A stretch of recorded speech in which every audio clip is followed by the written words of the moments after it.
my wheelchair has allowed me to explore and travel and do what I do now, and I always say when I give, motivational talks and inspirational addresses and keynote speaking or whatever it is, I say that the wheelchair was the best and worst thing that ever happened to me. I went in and I put Zach Bryan on and I was listening to my country playlist by myself and just knew at that moment that I was like going to win. I just had it in my heart that I knew if I did it, I did. And then, as you know, I crossed the line. And the thing that stuck with me is that rowing doesn't get a lot of in-person fans a lot of the time.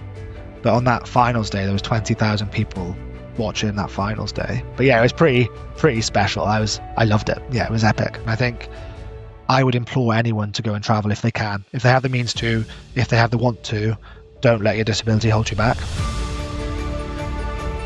Welcome to the Backup and Thriving Accessible Travel Podcast.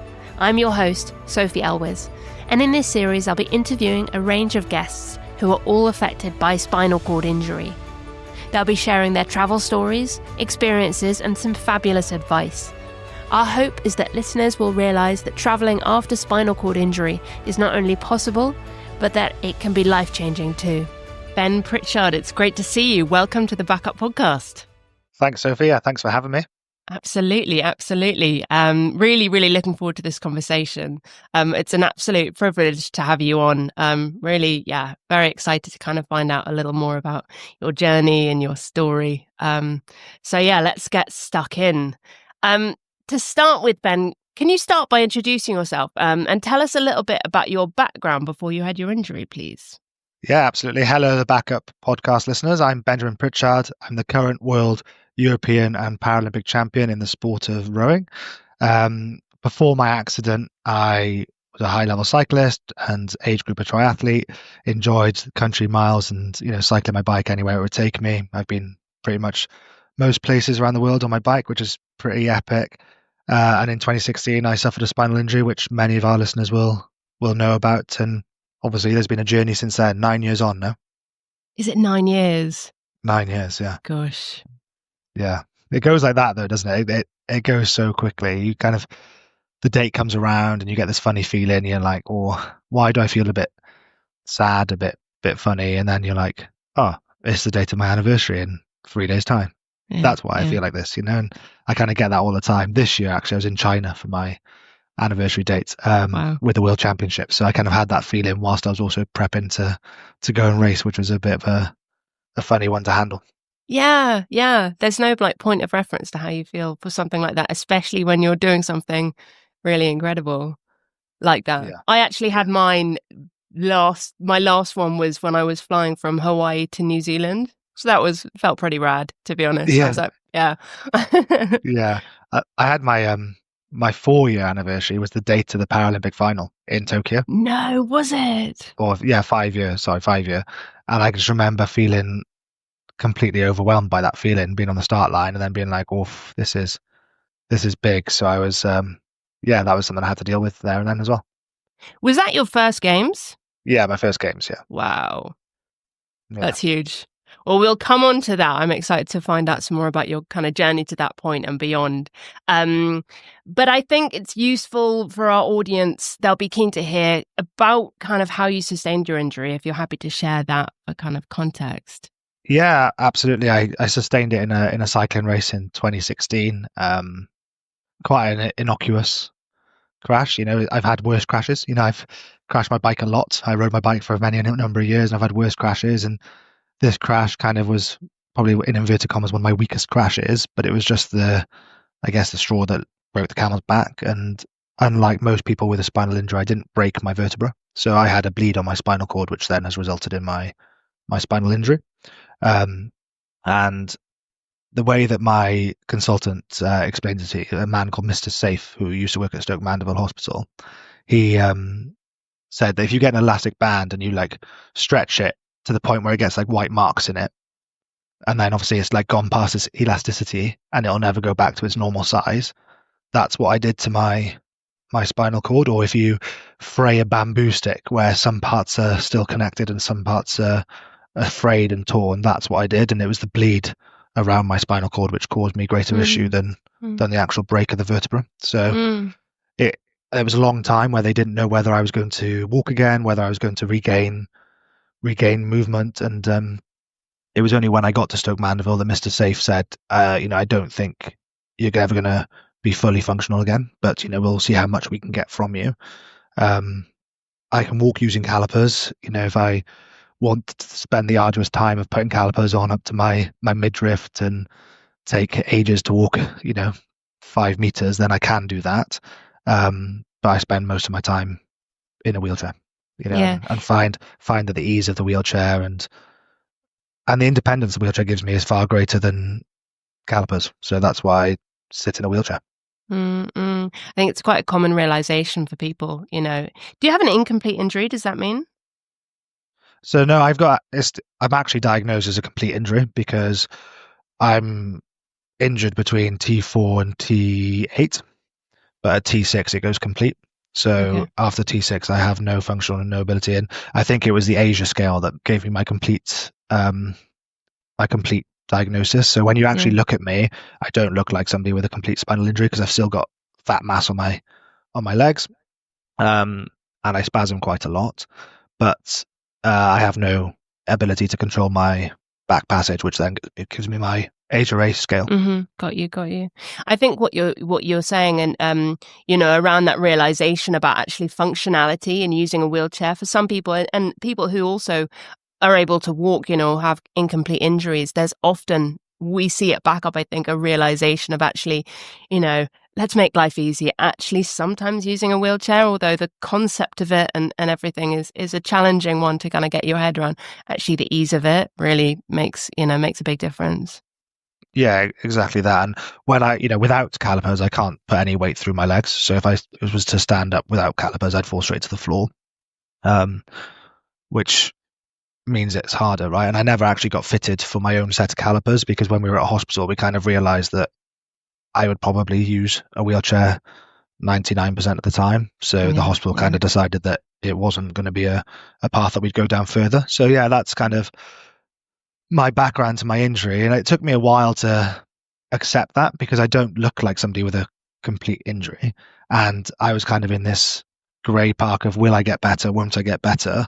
And then you have that, like, inverted commas, false hope, of trying to get better and better and better, and then hitting a point where you just can't, unfortunately. So that's kind of where I was. I had a great physio team at Stoke Mandeville. I met you at Stoke Mandeville when I was initially admitted, that you were there, and that was kind of some of the cool people I met. Justin, who I know has done some work with backup before, and there were some really cool people around me that really helped me realize that this isn't going to be the end of the world, and I think that's what's important for people that are newly injured. It does suck, we can both say that, you've had your fair share of ups and downs, I'm sure, and it does suck, and it would be remiss of us not to tell people the truth.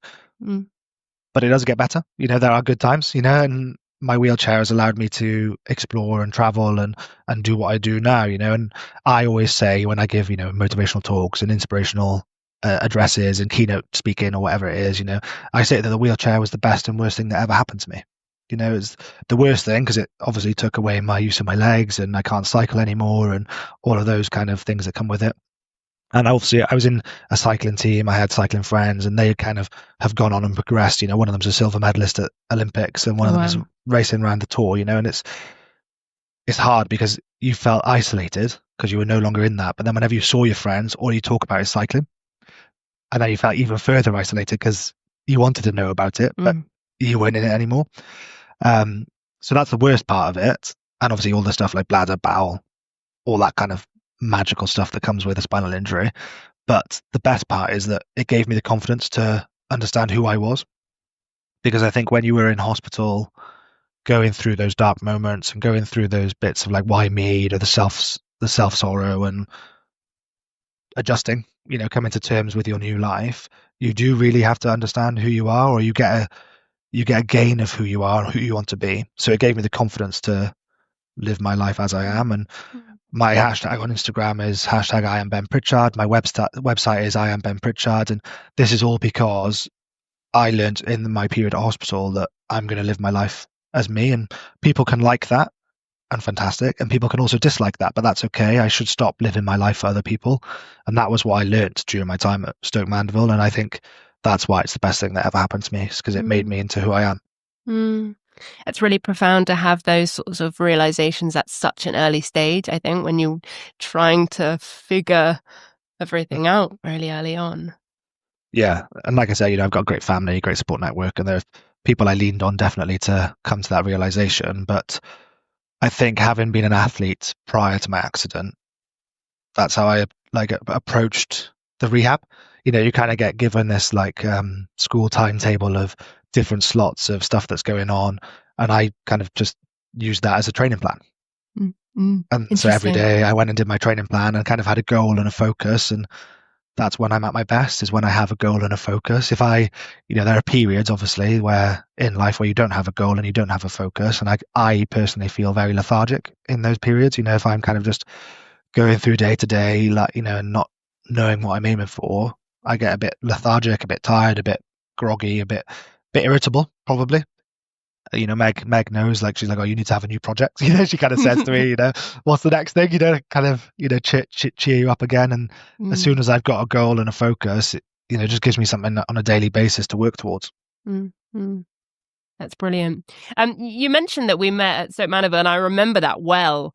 I'm not sure what I was doing now. Maybe it was when I was working at Backup, and it was in the Gutman gym, I think.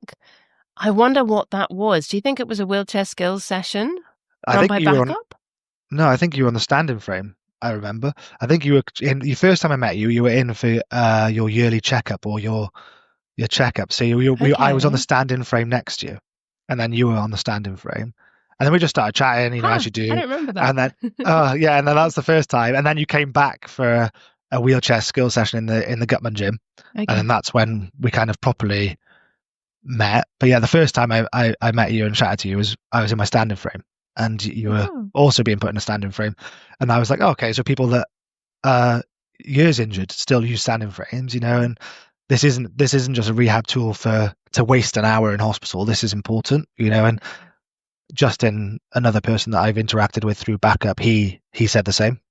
He still uses a standing frame and how important it was. And I think, you go from the tilt table, which was horrific, to the standing frame, to then being able to get yourself into your own standing frame, and there are little progresses you can do there. But yeah, that's the first time I met you, and then obviously you led us a wheelchair skill session in the gym, which was the second time. Awesome. Yeah.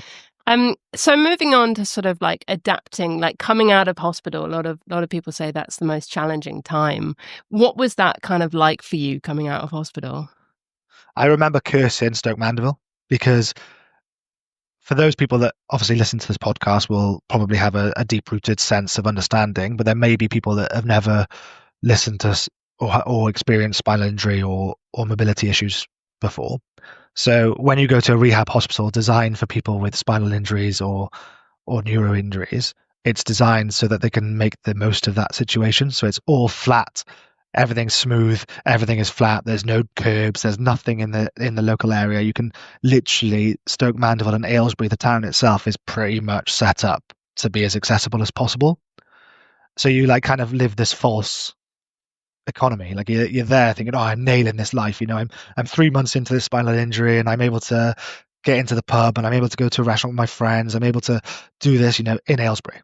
And then I remember the drive home from my dad, and it was probably from hospital. I got discharged in December, and it was my first drive home from Aylesbury to Swansea, which is a long drive, and a lot of it is not on motorways. It's kind of back roads for a bit, and then you get on the motorways.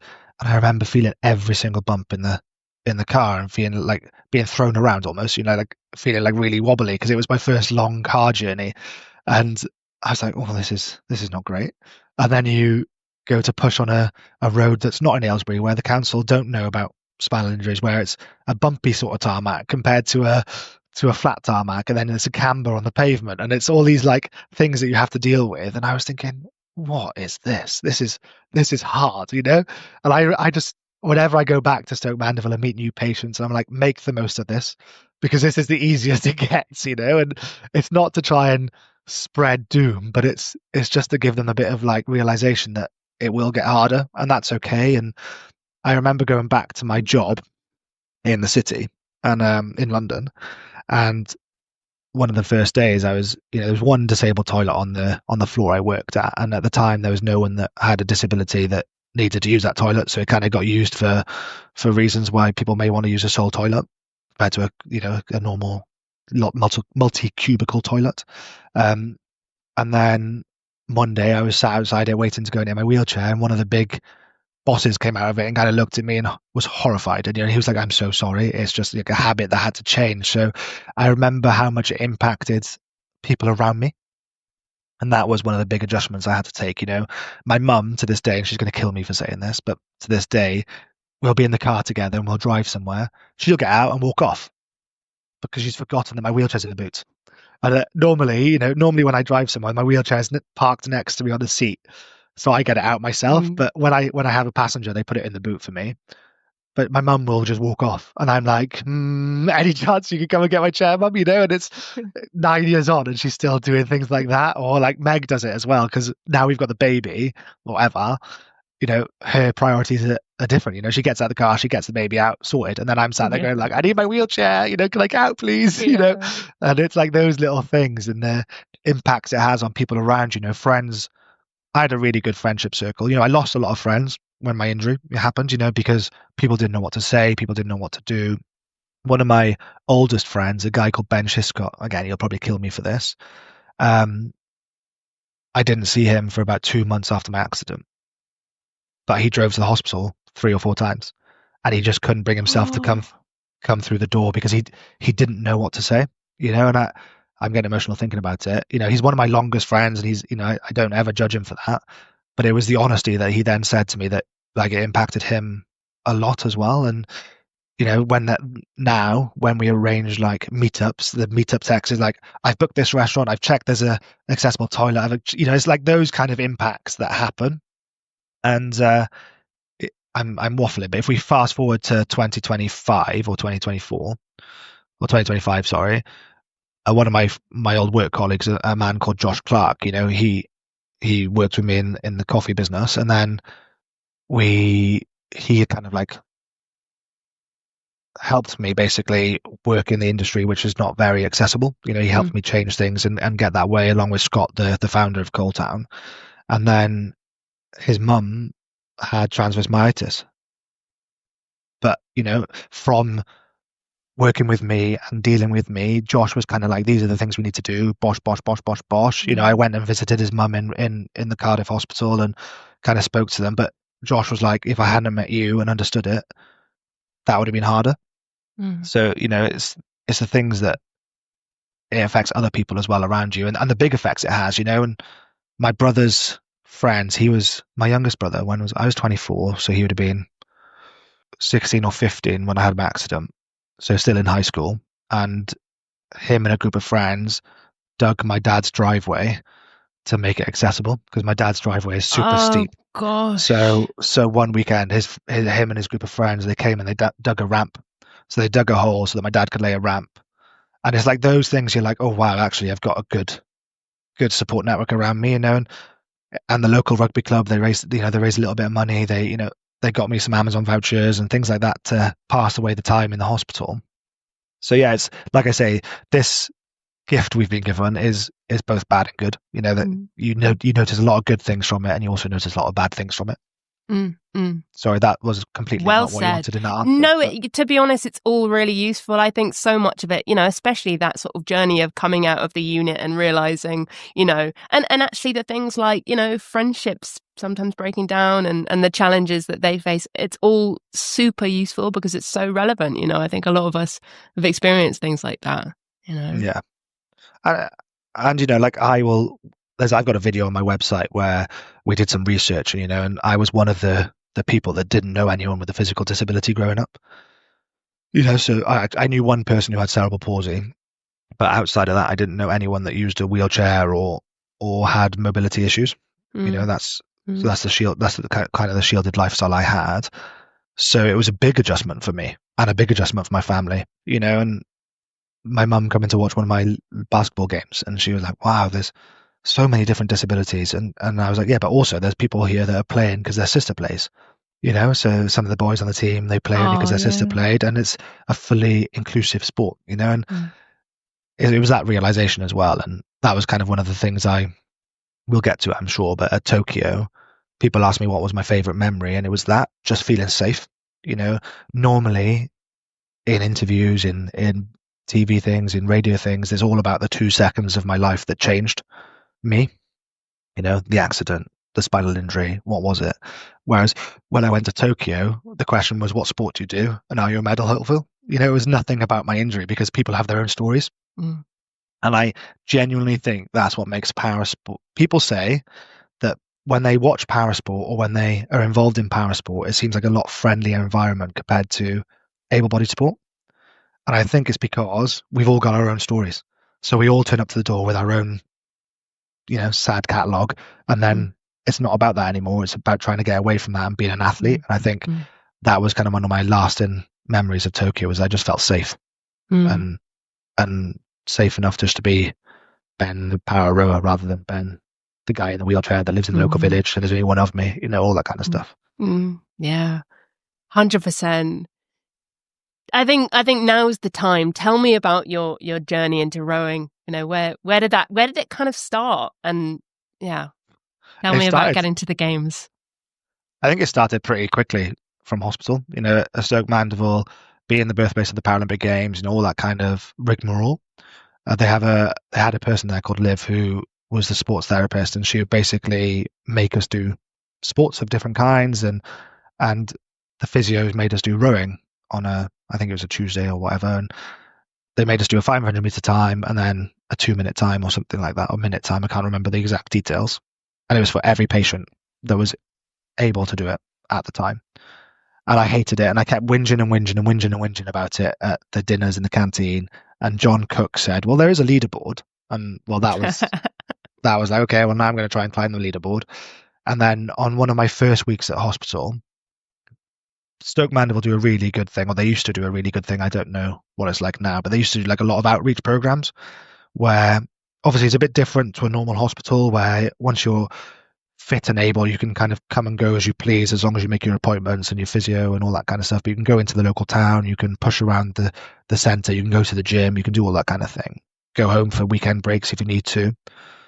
But I was kind of trapped because my house in London wasn't accessible and Swansea was too far away. So I was kind of trapped in this hospital space.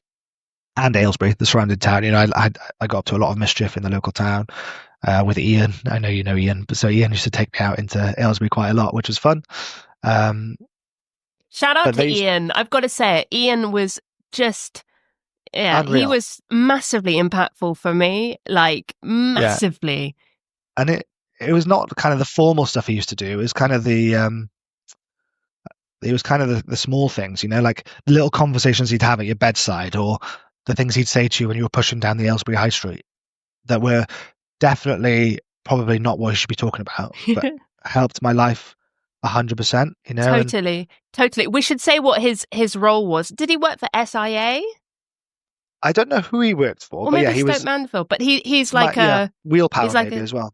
He's like a civvy wheelchair user who's in the unit supporting, and he's bringing the real life experience to the hospital. He was the first person I saw open a door on his own in a manual wheelchair, and I was like still in the sort of acute ward, and my mind was blown. I was like, wow, that's possible. So he was bringing the reality into that space, wasn't he?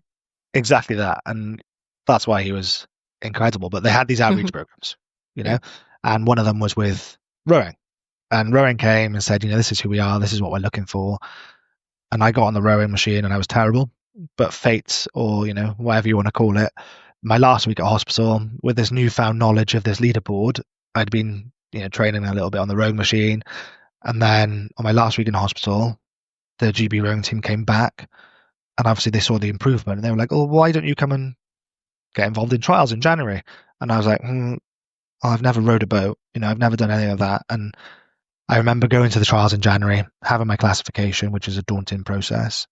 I don't know what, you get kind of numb to doctors and nurses and being prodded and poked, and you kind of just feel like you're in this is when I had my injury. You kind of have a load of assessments and you kind of like, oh, I just didn't like it. You're kind of always under somebody's eye all of the time. And then you have to go through this classification process where they're kind of second guessing your consultants and trying to like prove you wrong. which is horrible. It's a horrible experience to go through, but it's important. I understand why it's important.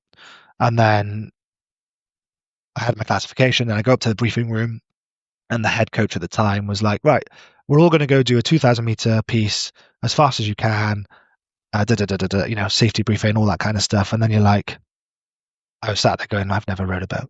And that's what was going through my head. And I was like, I've never rowed a boat. What is this?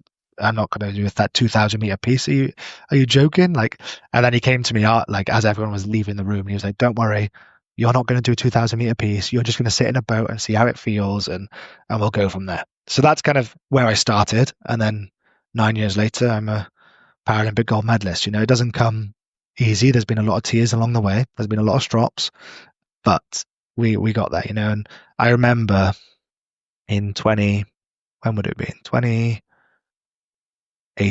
or 2019? 2019. No, 2018. I sat with Tom. So this is 2 years after my accident.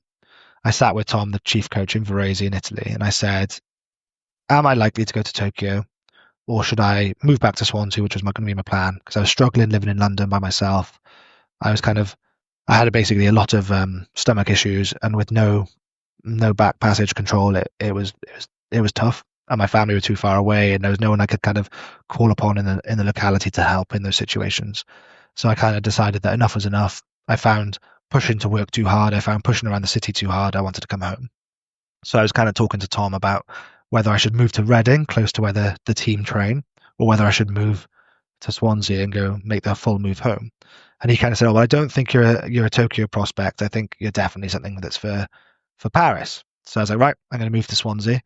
And I think that move to Swansea, and he was like, sorry, if I skirt back, in that conversation, he was like, it's going to take time to get fast, because you haven't just come back from a holiday.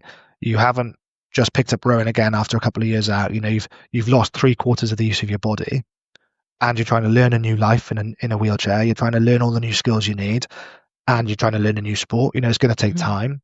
And that was a really adult conversation that we had. So I made the decision. I came home, and by coming home to Swansea, it gave me the chance to make the mistakes that we've all made, falling out my wheelchair, going down a hill too quickly, falling out my front, all that kind of stuff, having incontinence issues and having to come home and get changed, knowing that your mum and dad are there to be able to help, and that kind of safety blanket. But having that safety blanket then allowed me to train harder, because I was happier and felt freer in my new life. And then in doing so, the next year I got selected to go to the World Championships, and then selected to go to Tokyo. So it was kind of like a blessing and a curse that I'd gone through that journey of going, right, I'm going to go home. It's all about Paris. And then all of a sudden you're thinking, oh no, Tokyo's on now. You got to wind things up again, So it's funny how things happen, but that's how I started my journey. And yeah, that's where I am now. And I think one of the things that frustrates me about rowing is the lack of uptake of people with similar disabilities to us, and I genuinely believe, and it's something I'm trying to change in our sport, is that there's no domestic league. So a lot of the domestic races don't have PR1 or PR2 races, which is for people like us. And I think that if you're a parent of somebody with a congenital disability or impairment or mobility issues, then you're never going to send them to rowing, because they can't compete until they're a lot older. So you'd send them to swimming, basketball, wheelchair rugby, tennis, anything that's got a junior program. If you're somebody with an acquired disability and you don't want to go to the Paralympics, well, why would you take up rowing? Because you can't race domestically. Okay, you could take it up for a hobby, and you could take it up because it is a fantastic sport to go and immerse yourself in nature. You're on the water, you feel free. You can go up and down lovely parts of the rivers, and where I train in Swansea, I see kingfishers on a daily basis. It's stunning, and also get to go past the history of my hometown. You go past the copper works, you go past the docks. It's epic. And I've rowed past the Millennium Stadium, or the Principality as it's now called. But you wouldn't necessarily look at that sport as something to do as a hobby, because it's a hard sport. It's a hard sport to get right. It's a lot of training. So you probably wouldn't do it as just a hobby. And I think that's something I'm trying to change, is that community adaptive piece that's missing at the moment. There are a couple of clubs in the UK that do it, and I'm going to give them a quick shout out. So you've got Marlow, Maidenhead, Sudbury, City of Oxford, Stratford upon Avon, Swansea, they're the kind of main Agecroft, they're the kind of main para clubs in inverted commas that have an adaptive program where they all race against each other on a handicap basis. So you could have somebody with a spinal injury racing somebody with CP, and they'd be racing off a time gap, but at least it gives them an opportunity to have a race in a friendly environment, and so I'm trying to do more with that space to try and grow that and try and get the community adaptive space growing in our sport or in my sport. Yeah, that's awesome. I mean, having watched your journey, and particularly the last games, just utterly wild, the success that you've seen. It's just the most exciting thing ever. And yeah, trailblazer, all of the things come to mind. Will you share with me some of how that kind of feels in Paris, seeing that sort of success? You were it was just incredible to watch. What was that feeling like, reaching the finish line of the race that you were perhaps most proud of? Yeah, it was a huge relief. It was a huge relief. And because I'd made a lot of sacrifices, everyone, it's that cliche, sportsmen making sacrifices, but you do have to. My whole life revolved around rowing. Meg moved her life to Reading. I almost didn't get to see Ever be born apart from an injury. If I didn't have that injury, I'd have been at the European Championships. So an injury led me to stay at home, which was good. But everything comes focused on that one goal. And I think the difference between Tokyo and Paris was I finally understood the sport, rowing. I finally understood my impairment to a point where I knew what I needed. And I could have the trust in the coaches to have that conversation to say, I don't need to row today. I need to go for a swim, or I need to go and do an extra weight session, or whatever that may be. And we also invested in a custom made seat to support my impairment and my functionality. And I remember speaking with a man called Vaughan, who's the guy that runs Real Equip, that did my seating project. And he said, I've never had an athlete so involved in their project, apart from a couple of F1 drivers, and I can't name them for reasons, but they're big F1 drivers that have won Grand Prix and won championships. And he was like, it's those athletes that will be successful because they care about the little details. And I mean, I was there asking him to shave a millimeter off something, and it sounds like, Nick, my coach at the time, would always be like, a millimeter, I'm not moving it a millimeter. And I was like, no, we are moving it a millimeter. But it's that kind of attention to detail that really helped that performance in Paris. And I'd never beaten those boys until Paris, right? So that was huge. I beat them in the first race, and then I was like, oh gosh, that was a big margin. I didn't expect that. And then when the final came, I just knew I had it. There's only been a couple of races in my life where I've gone onto the start line knowing I'm going to win, and the Paris Games was one of those. And I just knew that we'd done everything in our possibility to get us to that point. And Nick used to say to me in briefings with our psychologist that it was a done deal, and I was like, oh, I don't like that. I don't like that at all. And I said, what I can give you is that I know that we're going to be in a hunt for a medal, but I just don't know what color it's going to be. I know that if the boys are going to beat me, it's going to be their best race of their lives. And if I'm going to beat them, it's going to be my best race of my life, and that's kind of what it was. Everything on the day went to plan, and it was pretty special. And you cross the line in the heat. If we go back to the heat, so I was racing the heat, and I was against the Italian, who I've never beaten. And then I was going down the track, and he was ahead of me. And I was like, oh gosh, I'm going to have to go to the repechage tomorrow, all that kind of stuff. And I just stuck to my race plan. And I was like, if I go to the rep tomorrow, so be it. That'll be it. And I'll go to the final anyway. And then all of a sudden I could hear the commentator on the grounds commentary saying that I'd just taken the lead. And it was a lady called Camilla Hadlands, who's I swim with on a group on a Monday. And I was like, I know that voice. That's Camilla Hadland Horrocks. And she's just said, I've taken the lead. And then it kind of gave you like that little burst of energy to be like, let's go, and that's how I kind of got the gap. And then on the final day, I do my pre-paddle, which is kind of 4K in the morning, and you just to like flush any nerves out your system, to kind of see how you're feeling. If there's any aches and pains, a physio can look after you before you go race, all that kind of stuff. And I go and do my warm-up, and I kind of just sit at the lake, which is very unusual for me. I just sit in the middle of the lake, stop rowing, and I kind of just like take it all in. And then somebody started shouting at me from the sideline, my name and kept shouting and shouting and shouting. And I could understand who it was, and I knew exactly who it was. But if I looked, I would have cried. It was my dad and my brothers. So I was just like, don't look, don't look, don't look. Just focus on what you're doing. Just start rowing. And then I just started rowing. And then I went in and I put Zach Bryan on, and I was listening to my country playlist by myself, and just knew at that moment that I was like going to win. I just had it in my heart that I knew if I did it, I did. And then, as you know, I crossed the line. And the thing that stuck with me is that rowing doesn't get a lot of in-person fans a lot of the time. But on that finals day, there was 20,000 people watching that finals day.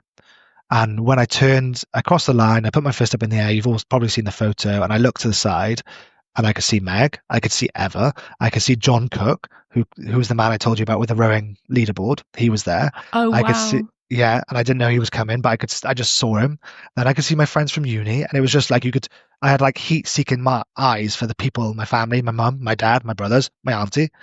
Oh, that's Nick Webborn, who I went to school with his nephew. You know, all these kind of people that you could pick out, and you were like, that's my godfather. And it was just unreal. And you kind of you row to the pontoon, and then you get in your wheelchair, and then you have to push up this massive slope, and the 20,000 fans are just looking at you doing that. And you've just won a Paralympic final, right, which is pretty epic. But I felt so disabled. I was so tired, and I was having to push up this massive ramp, and everyone was looking at you, and I felt so small. I just remember feeling like really embarrassed and like small, because you had this like loads of people looking at you, and then you wheel along, and then people are shouting at you, shouting your name, cheering you on, and then you go into this small tent to get changed. And I just thought, breathe. And that was kind of the moment where I could like let it sink in. But yeah, it was pretty special. I loved it. Yeah, it was epic. Oh, that's incredible. I totally had the chills there. That was amazing. It was cool. Really cool. Incredible. The theme of this podcast is about travel, so we should really talk a little bit about that. Obviously, competing internationally means a fair bit of traveling. How was that experience for you as a wheelchair user? Yeah, it's not easy. You know, again, it's going to be. I'm not going to hold any punches. You know, it is not easy. You know, sometimes airlines and airports get it bang on, and sometimes they get it completely terribly wrong. You know, and the first time I traveled in my chair was to Colorado, to Breckenridge, to go skiing with my family. And we kind of got a list of stuff that I should do from the physios on the plane. And like I say, I spasm a lot, right? So I was on the plane. We phoned ahead to check there was an aisle chair on board, which I think is a key tip. If you're flying long haul, phone the airline in advance to make sure they'll have an aisle chair on board, so that you can go to the toilet on board and or get out of your seat on board and do stretching. Because the amount of times I've gone on a long haul plane and they haven't had it, so I've either had to bum shuffle to the toilet or use a leg bag or use a catheter with a bag, which is never pleasant for anyone, me or the people around me. Anyway, so we phoned ahead. We checked there was an aisle chair on board. We got on. My dad was like, right, when do you want to stretch? You know, when do you need to go to the toilet? I said, you know, every 3.5 hours, you know, I need to go to the toilet, so we may as well stretch around that time. And then he went to stretch me, and he just didn't think, and he just picked my leg up like into a full like straight stretch, you know, like a hamstring stretch. But he just lifted it up, so my body's just started spasming, and then I fall out of that, like fall backwards on the aisle chair in front of like the whole section of the airport. And I just remember laughing and thinking, right, okay, we need to like be a bit more careful next time, because I didn't have an idea that was going to happen, and neither did my dad. And you kind of learn through these things together. And definitely. And then I loved that trip so much. We went to Colorado skiing, and I loved it so much that I phoned to go back with my brother. And my brother to this day does not forgive me, because we like got on, and we were with BA, and we got put at the back of the plane, like literally right at the back of the plane. And the cabin crew started talking to me, you know, as they do with the wheelchair. They want to make sure, you know, you're comfy, you know, what they can do to help. So then my brother kind of said, oh, this is only his second time flying, you know, all that kind of stuff. And we'd just taken off, and the lovely cabin crew come up to me, and she's like, oh, there's a couple of seats in business. Like, do you and your brother want to go? And I kind of looked at my brother hoping he'd say something, and my brother looked at me hoping I'd say something. And I just thought, it is such a faff to transfer, you know, like, and I was like, oh, I can't be bothered to transfer. Yeah, genuinely so. And my brother, I feel disappointed in you. My brother does not forgive me to this day. I was just like, well, I can't be bothered to transfer, really. And my brother was like, okay, we'll sit here. My brother genuinely to this day does not does not forgive me. I'm not surprised. Both of those times, when I came out of hospital, I was lucky enough to buy a wheelchair which folds into an overhead locker of a plane. Oh yeah. So both, I don't know if we can name brands, but both of those times I had that wheelchair, which I think I think it's fine. Which wheelchair is it? I think it's useful for people. So I had an RGK Tiga FX, and that was because at the time I traveled a lot with my work, and I like to travel. So we kind of thought, well, let's go with that chair because if it goes in overlock of a plane, you hear all the disaster stories about wheelchairs not making it. So at least you know it's with you. So those 2 times the wheelchair came on board with me, and then I flew with work from London to Scotland, and one wheel didn't make it because for some reason they decided to take the wheels off and one wheel didn't make it. So I arrived in Scotland with one wheel of a wheelchair, and I was going to a client meeting, which wasn't great. Then I flew to Ireland, and which is a 45-minute flight at max, and I was on the plane at the other end. So I'd flown to Ireland, no problems, flown home, and I was on the plane for an hour and a half waiting for my wheelchair. These are things that have happened to lots of people. It's not just me, and this is why it frustrates me. Now I don't have I do have my folding wheelchair, but I tend not to use that chair. I use a different chair because it's lighter and easier to get around. But when I travel with my family, I take my folding wheelchair because I like to know where it is. So I know it's in the overhead locker of the plane. It's easier with a baby because I know that I'm going to be able to get off straight away. We're not going to have to wait for assistance, all that kind of stuff. But when I fly with the squad, I fly in my lighter wheelchair, so it goes underneath. But I think when we travel with a squad, we're a little bit protected because there's normally a lot of us that have mobility issues or impairments. So we kind of get our own bin, like the luggage bins. We kind of get our own bin where our wheelchairs go into. So I kind of feel safe to leave it underneath the wheelchairs and go underneath in the hold. So yeah, those are kind of the things that I do. The top tips I would have would be to, if you're flying to like a destination holiday and you fly, some of the good things I've done. So TUI have a accessible hotline, so you can phone them and arrange everything through them. They have a section on their website which shows the accessibility structure of the hotels you go to, so you can always check, and you can phone the hotel directly to make sure you get put in an accessible room. Things I learned is that there's no standard accessible room, so that is something to check. So when you phone and ask about an accessible room, make sure you state that you need a walk-in shower or a bath board or something. Like, make sure you tell them what you need, because their ADA or their accessible room or their handicap room, however they term it, will be different. So make sure you tell them what you need. And the other thing I learned about traveling and doing all this is that a lot of hotels, although a chain, will be owned by a property developer. So an instance of this is that when I first had my accident and I was still in Stoke Mandeville, my cycling team had a dinner in London. So my dad booked me into a Hilton hotel. I was like, thank you, Dad. He's a member, so I get discounts and stuff. So he booked me in. I went to London. I stayed in this Hilton accessible room, and it was fantastic. Walk-in shower, bed at the right height, everything you could possibly need, shower seat, pull cords in the right places. Perfect. So I said to Dad, oh, well, we know that Hilton have accessible rooms. Let's definitely carry on booking with them because they have accessible rooms. It's worked really well. And I did that. And then we booked another Hilton room, and I got there and I couldn't fit in the door of the accessible room. Like, my wheelchair just didn't fit through the door. And I've got a small, my wheelchair is 16 inches wide. It's, as in, that's my seat width. So it's not that big. And I was thinking, if I can't fit, imagine what other people must do, Yeah.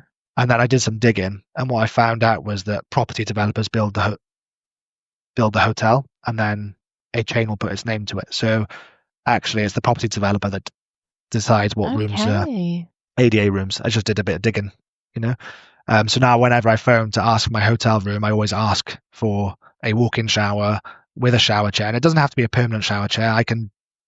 As long as I can bring my own and fit mine, whatever works. I've got portable ones from when I travel with a squad, because we go to some random places to compete that maybe don't place accessibility at the top of their forefront. Yeah. So it's even like Japan. Japan, they have their cultural thing is they like to have a bath.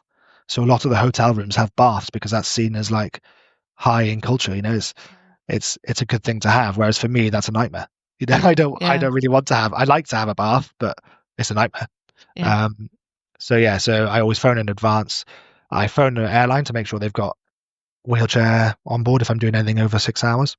And then, those are kind of the tips I've got, really. Yeah, brilliant. This is brilliant advice. I think there's a lot of fear out there about traveling with a disability. And I think it's, especially sort of post-COVID, post-lockdown, people are much more intimidated by it, I think. We hear a lot of people who just haven't, gone on a plane since their injury. Yeah, I've heard the same. And I've got friends that were in hospital the same time as me that haven't gone on holiday. And I always say that, it is worth it. It is worth it. Okay, you may get delayed by half an hour waiting for your wheelchair, or my wheelchair's only arrived broken or with missing parts twice. And I travel a lot. So, okay, I might have to wait for my wheelchair a lot of times. That's probably the worst thing, is waiting for your wheelchair and then having to argue with the access teams as to why you need it at the airplane door rather than at the luggage belt, and them telling you, well, my wheelchair's fine, and you're like, no, I'm not leaving this plane until I have my wheelchair. Yeah, that's the one. that would be another thing I'd say, is that whilst you're on the plane, the power is in your hands, and the cabin crew and everyone want to get off the plane, but they can't move if you're on the plane. So in those situations, what I've done is I've asked the captain to come and have a conversation with me and say, I'm not going to leave this plane until my wheelchair is here. I tell them how much my wheelchair's worth. I tell them that it's custom made. I tell them it's got a pressure relieving cushion. I tell them exactly why I need it. And then the captain has the power to go and get it. And normally he or she will send the access team to the luggage belt to go get my wheelchair and bring it back to me. And I know it sounds like I'm being a bit of a prima donna, or a bit of I'm an athlete, this is what I need. It's not because I'm an athlete, it's because my wheelchair is custom made to me. And it costs a lot of money. So I want to know exactly where it is, because if I get off that plane and it's not at the luggage belt, then I'm stuck in an airport wheelchair for 2 weeks. So that would be my big advice, and I would say that, I wait for my wheelchair a lot longer than I probably should have to, but that's a very minimal frustration in terms of what I get to experience from traveling, and I have scuba dived, I have skied, I have swum in the sea for the first time since my accident abroad, and all of these things are only experiences that are unforgettable. Like, I didn't ski for a long time. I skied growing up, and then we didn't know about skiing after my accident, and I was very fearful of it because I loved skiing and I didn't want sit skiing to be different. But I love sit skiing. It's just another version of doing a wicked sport, and scuba diving the same. I qualified in 2015, 20 years ago, and on our honeymoon there was a scuba diving shop on the beach next to where we were honeymooning, and I kind of went over there and I said, I qualified in 2015, I haven't scuba dived since my accident, do you think we could get in the water and give it a go? And it just so happened that the guy that I scuba dived with in Mauritius, his best friend had a spinal injury, and he went scuba diving with his best friend, so he had all the equipment he needed. Wow. And he kind of had the experience, so he was like, yeah, let's do it. And that gave me the confidence to go and scuba dive. And I've just come back from a holiday in Greece where I went scuba diving, and the owner of the shop was very open-minded about how to help me. And what I find is in this country, in the UK, there's a lot of red tape and there's a lot of accessibility infrastructure put in place, which actually sometimes causes issues in terms of accessibility. We have to have a ramp, we have to have an accessible shower, we have to have, well, actually, I don't think that's true. I have a saying, which is accessibility is not infrastructure, it's a mindset. Because when I've traveled around to third world countries and places that are poorer than the UK, I feel that I've got access to anything I want, because if something is inaccessible, they'll find a way to make it accessible. On one of my first holidays with Meg, we went to Cape Verde, which is, a struggling economical climate. And there was a thing on there called like the Great Eye, which is basically a cave where the light shines through and it looks like an eye when the light hits it. But you can only see it if you're stood up, right? And it's up a lot of steps. So Meg went, we were on a book tour, and Meg went up and kind of explained, my fiance's in a wheelchair, and this would be epic. Can I take a photo or video? And they were like, why don't we just go get him? So 2 locals just came down and No lifted me way. up, let me stood up. There's a picture on my Instagram if people want to see it, but they lifted me up to the top, helped stand me up, and then I could see it, and I think Wow. that mindset piece is really important. And if we look at traveling, all the experiences I've had internationally are because people have had the mindset to be, yeah, let's try it. If it doesn't work, it doesn't work, but let's give it a go. And even if we look at my sporting career, when I started rowing in Swansea, the coach, Andrew Williams, who coaches me now, he said, we don't have an accessible shower. We don't have an accessible facilities. We don't have anything you need to get on the water. But if I can make it work, we'll make it work. And he literally cut like a pallet to be the right angle for the slipway. So I could wheel onto the pallet would float. I could then transfer into the boat and then go rowing. And it's that mindset piece, he wasn't afraid to make a mistake and help. And I think the more people we have, like Andrew, like those 2 locals in Cape Verde, like the people at the dive shop, that's what makes life accessible. Sometimes I think we as people with disabilities hide behind infrastructure and are fearful of, let's just try it, and I know you access, you para wakeboard. I don't know what the right term for that is, but you do that, and when you think of that, that's mental. You start on dry land and then you're towed by a boat at some speed off the dock into the water. Like health and safety, you look at that, must be like, this is mental. A little bit. but it works, and it totally. And I think sometimes you just got to take that leap of faith in that. Okay, I want to go and see that, so how do I do it? And I think I would implore anyone to go and travel if they can, if they have the means to, if they have the want to. Don't let your disability hold you back. Love that so much. There is so much more I would love to talk to you about and ask you about. But I think before we kind of finish off, if you could go back and talk to yourself in those early weeks after you had your injury, what would you say to him? Be patient. I think when you're first diagnosed and you're first in that situation, you just want to get out of hospital as quickly as possible because it's not a nice place to be. But I wish I was a little bit more patient with my rehab because I think that would better stead me for future Ben. And I think even now, that's probably a lesson I need to give myself, is to be a bit more patient. I'm not very patient in life, and I think that's kind of something I often look back and be like, I need to be a bit more patient here. Yeah. I'm smiling because I feel very similar. Yeah. It's frustrating. It's coming. What's next? What's the next games? You've just got the double, triple whammy of getting all of the accolades. What's next on the calendar? What's the next big one? The next big one is LA. That's kind of on the horizon, and we spend a lot of time talking about it. Meg, me, my family, the people that it impacts the most, because it is 6 days a week, 3 times a day, 49 weeks of the year. That's how often I train. In Paris year, we spent 16 weeks out of the country, so that's a lot of toll on childcare, family help, all that kind of stuff. And we kind of thought, what's the difference between 1 and 2 games? Okay, well, the difference was I got a gold medal. So that was the difference between 1 and 2 games. What's the difference between 1 gold medal and 2 gold medals, or 3 games and 2 games? I don't think there's a lot. So I think it's a very selfish venture to go for a 3rd games when ultimately I've done it. I'm a gold medalist. I have the Paralympic record. I have the world record. I have the world championships. I have the European championships. I have the European record.